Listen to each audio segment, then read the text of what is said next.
اللہ السلام علی رسول اللہ۔ یہ کچھ سوالات ہیں۔ جس طرح شرک تمام نیکیوں کو ضائع کر دیتا ہے، کیا اس طرح کوئی نیکی ایسی بھی ہے جو زندگی بھر کی غلطیوں اور خطاؤں کو اجر و ثواب میں بدل دے؟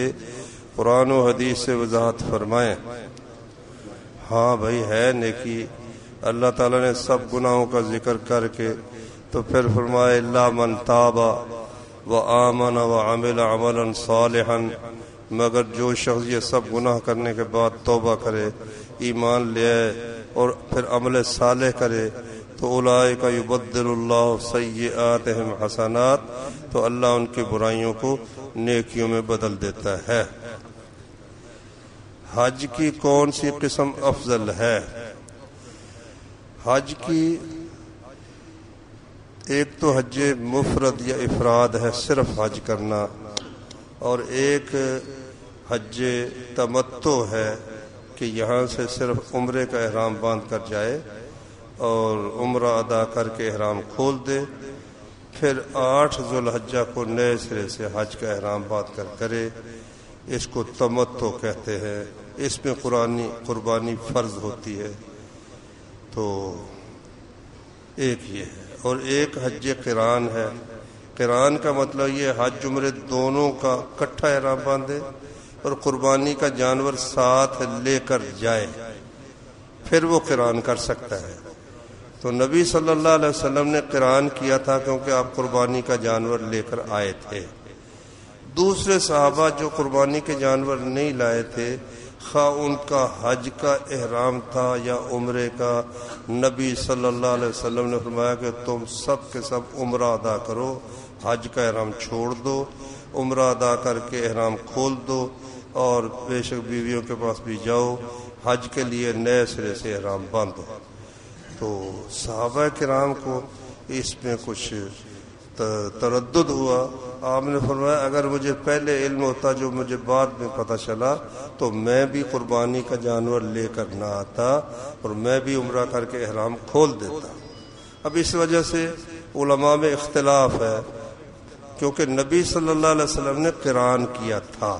وہ کہتے ہیں کہ قران میں چونکہ مشقت زیادہ ہے کہ قربانی کا جانور ساتھ لانا پڑتا ہے، پھر عمرہ ادا کر کے احرام کی حالت میں ہی رہنا پڑتا ہے، حج ادا کر کے احرام کھولتے ہیں، اس میں مشقت زیادہ ہے، اس لیے یہ افضل ہے۔ اور بعض کہتے ہیں کہ بھئی دین اسلام کا مزاج سہولت کا ہے، آپ نے فرمایا مجھے اگر پہلے علم ہوتا تو میں قربانی کا جانور نہ لاتا، اس لیے تمتع افضل ہے۔ تو خلاصہ یوں نکال لیں کہ اگر قربانی کا جانور لے کر گیا ہے تو پھر قران افضل ہے، اور اگر لے کر نہیں گیا تو تمتع افضل ہے۔ قربانی کی کھال بیچ کر صدقہ کیا جا سکتا ہے؟ نہیں بھئی، قربانی کی کھال خود بیچنی یہ ٹھیک نہیں، نہ گوشت نہ کھال، وہ دینا چاہیے۔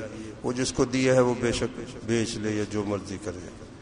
قربانی کی کھالیں مسجد، میت کی تکفین وغیرہ پر خرچ ہو سکتی ہیں؟ انہیں کو تو ہو ہی سکتی ہیں، بہتر یہ ہے کہ وہ مساکین کو دی جائیں۔ ویسے تو قربانی کا جو ہے نا گوشت کا حکم دوستوں کو بھی دے سکتے ہیں، اسی طرح سے کسی جگہ پر بھی خرچ کر سکتے ہیں، گوشت کی طرح کھالوں کا بھی حکم ایک ہی ہے۔ قربانی سے پہلے حاجی اپنا احرام کھول سکتا ہے حج کے دنوں میں؟ ہاں، جب آپ آ کر 10 ذو الحجہ کو جمرہ عقبہ کو کنکر مارتے ہیں تو اب آپ احرام کھول سکتے ہیں، یا احرام سر منڈا کر کپڑے بدل لیں، قربانی پہلے کر لیں تو اچھا ہے، اور بعد میں کر لیں پھر بھی کوئی حرج نہیں۔ آپ کے پاس وقت ہے تو آپ جا کر بیت اللہ کا طواف کر لیں، قربانی بعد میں۔ اس ترتیب یہ افضل ہے، ضروری نہیں ہے۔ صدقہ کا مال مسجد کی جگہ اور تعمیر اور مدرسہ کی جگہ تعمیر دونوں میں سے کس پر لگ سکتا ہے؟ مدرسہ ایک تو وہ ہوتا ہے نا جہاں اجنبی یعنی باہر سے طالب علم آ کر رہتے ہیں، تو ان کے اخراجات وہ انہوں نے اپنے آپ کو وقف کیا ہے اللہ کے دین کے لیے، ان کی ضروریات کے لیے تو زکوٰۃ میں سے خرچ کر سکتے ہیں۔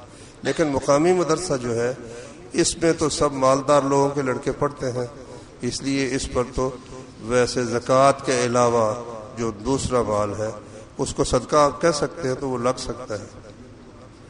قصائی کو مزدوری کے عوض کھال دی جا سکتی ہے، ساتھ کچھ پیسے نہیں ہے. صحیح بخاری میں ہے یا مسلم میں آپ نے حضرت علی سے فرمایا کہ بھئی یہ جو اونٹوں کے 100 اونٹ ہیں ان کے جل جو اوپر ہے اور یہ بھی صدقہ کر دو، اور گوشت جو ہے وہ بھی صدقہ کر دو، اور 100 کے 100 اونٹ میں سے ایک ایک ٹکڑا ایک دیگ میں ڈال کر آپ نے پکایا اور کوئی شوربہ پی لیا تو سب میں سے گویا آپ نے کھا بھی لیا.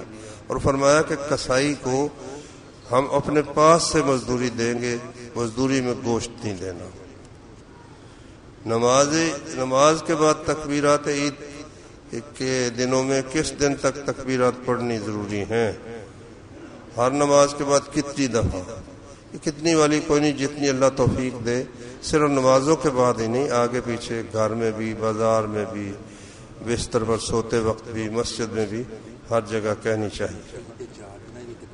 اور یہ آپ نے جو 13 ذوالحجہ نا عید کا چوتھا دن عصر تک، یہ بلکہ مغرب تک ہی بازار میں تکبیریں آپ کہہ سکتے ہیں. حتیم میں جو پرنالہ گرتا ہے اس پانی کی کوئی حدیث میں وضاحت ہے؟ بعض لوگ اس کو تبرک سمجھتے ہیں.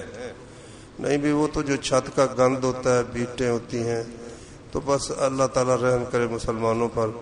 عجیب ان کا عقیدہ ہے. وہاں پھسلن ہوتی ہے، وہ کئی بیچارے گرتے ہیں، ان کے سر پر چوٹ لگتی ہے. تو اس کی کچھ حقیقت ہے ہی نہیں، بالکل خواہ مخواہ.